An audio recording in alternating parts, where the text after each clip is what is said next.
ब्रह्म मुद्रा। योग शास्त्र में इसका बहुत महत्व बताया गया है। ब्रह्म मुद्रा करने से हम अपनी श्वास नली, भोजन नली, गला तथा गले से संबंधित सुनिश्चित करते हैं कि हमारा स्वास्थ्य बिल्कुल सही रहे। बढ़ती उम्र में कई लोगों को खाना खाते वक्त खाना सटकने में दिक्कत होती है।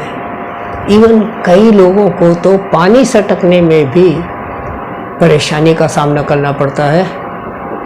इन चीज़ों से दूर रहने के लिए ब्रह्म मुद्रा एक बहुत ही उत्तम यौगिक उपाय है। बहुत सरल है इसको करना। कोई पसीना नहीं बहाना, अधिक समय नहीं लगाना, कोई कष्ट नहीं उठाना। कहीं भी कर सकते हैं, घर पर घर करें, बाहर करें, सुबह करें, शाम करें। बस उस समय भर पेट खाना नहीं खाया हुआ हो, अर्थात कम से कम खाना खाने के 2 घंटे बाद या खाना खाने से पहले बहुत आराम से इस अभ्यास को करके लाभ उठा सकते हैं। कैसे करना है? कमर गर्दन सीधी करके बैठेंगे, किसी भी आसन में बैठें, बेशक चेयर पर ही बैठें। दोनों हाथों को खुला रखेंगे सामने जांघ पर, और मुंह के अंदर जो सैलीवा है, जो लार है, उसको थोड़ी वायु के साथ सटकना है। हलक में आवाज आनी चाहिए इस प्रकार।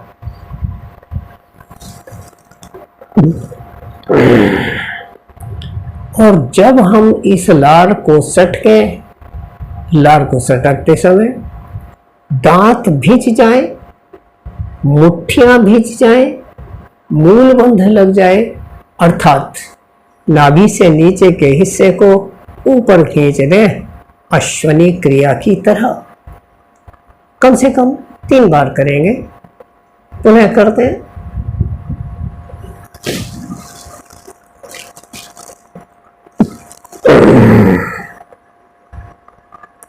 और लार सटकते ही मुट्ठियां खोल दें, मुंह खोल दें और गर्दन को खूब पीछे ले जाएं।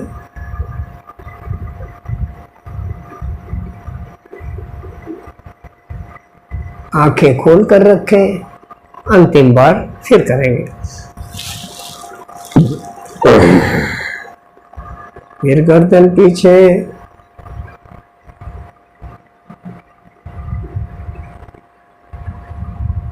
देखो, इसको ब्रह्म मुद्रा क्यों कहा गया है? क्योंकि जैसे चित्रों में हम देखते हैं ब्रह्मा जी के 3 मुख दिखते हैं, ऐसे कि एक मुंह सामने चेहरा, एक इधर दिखता है, एक इधर दिखता है। उसी प्रकार इसमें भी हम अपनी गर्दन को दाएं बाएं ले जा करके और घुमा करके क्लॉकवाइज तथा इंटर क्लॉकवाइज भी अभ्यास करते हैं। अब अगला अभ्यास ब्रह्म मुद्रा का ही। गर्दन को दाएं बाएं कंधे पर लाएंगे, कंधा नहीं उठाएंगे, लेकिन गर्दन को खूब नीचे लाएंगे। कोशिश करें कंधे से स्पर्श हो जाए, नहीं भी हो तो कोई बात नहीं, जितना ला सकते हैं ठीक है। फिर इसके विपरीत दूसरे कंधे पर आंखें खोल के रखेंगे। कम से कम 3 बार करेंगे।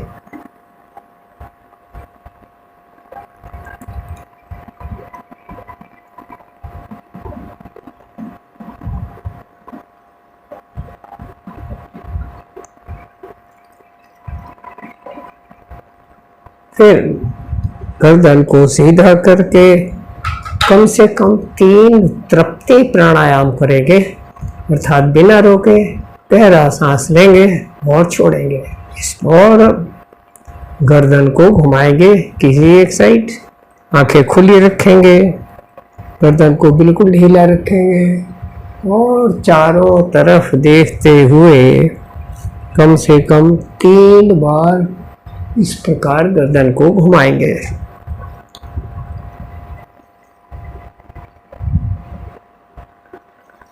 और फिर इसके विपरीत दिशा में बैठकर ही करें, खड़े होकर ना करें। और इस अभ्यास को करने के समय आंखों को बंद ना करें, अन्यथा चक्कर आ सकता है। फिर कम से कम 3 तृप्ति प्राणायाम या दोनों हाथों से 3 अनुलोम विलोम प्राणायाम करेंगे। इस ब्रह्म मुद्रा को करने से लार भी अच्छी बनती है और हमारी गर्दन की, श्वास नली की, भोजन नली की अच्छी एक्सरसाइज हो जाती है। बच्चा हो, युवक हो, बूढ़ा हो, सभी को इसका अभ्यास करना चाहिए। बहु उद्देश्यीय यह योगाभ्यास है। जब हम ब्रह्म मुद्रा का अभ्यास करते हैं और गर्दन को दाएं या बाएं ले जाते हैं या घुमाते हैं, तब गर्दन के साथ साथ हमारी आँखों का भी योगाभ्यास हो जाता है। पुतलियों को भी दाएं बाएं ले जाएंगे। खूब अच्छी तरह से ब्रह्म मुद्रा करने वाले व्यक्ति को अतिनिद्रा या अनिद्रा दोनों में लाभ होता है। पढ़ने वाले छात्र को पढ़ाई के समय नींद नहीं आती, अर्थात एकाग्रता बढ़ती है और अपने काम में व्यक्ति आराम से अच्छी तरह परफॉर्म करता है। ब्रह्म मुद्रा करने से सपने कम आते हैं और व्यक्ति डिप्रेशन में भी कम जाता है। जो लोग डिप्रेशन में रहते हैं, नेगेटिविटी के शिकार हैं, उन लोगों को भी इस मुद्रा का लाभ अवश्य उठाना चाहिए। कम से कम 3 बार अवश्य करें। वैसे योगी लोग कहते हैं कि 10 बार तक गर्दन को घुमाना चाहिए तथा इस मुद्रा को करने से पहले गर्दन को खूब आगे पीछे थोड़ा सा कर लेना चाहिए, दाएं और बाएं भी, ताकि गर्दन के अंदर फ्लेक्सिबिलिटी आए और गर्दन घुमाते समय झटका ना लगे। इसको करने में कभी भी जल्दी ना मचाएं, बहुत आराम से गर्दन को घुमाएं, क्योंकि हमारे मस्तिष्क से पूरे शरीर को जाने वाली हजारों नाड़ियां हैं, उनको झटका लग करके कोई भी नुकसान हो सकता है।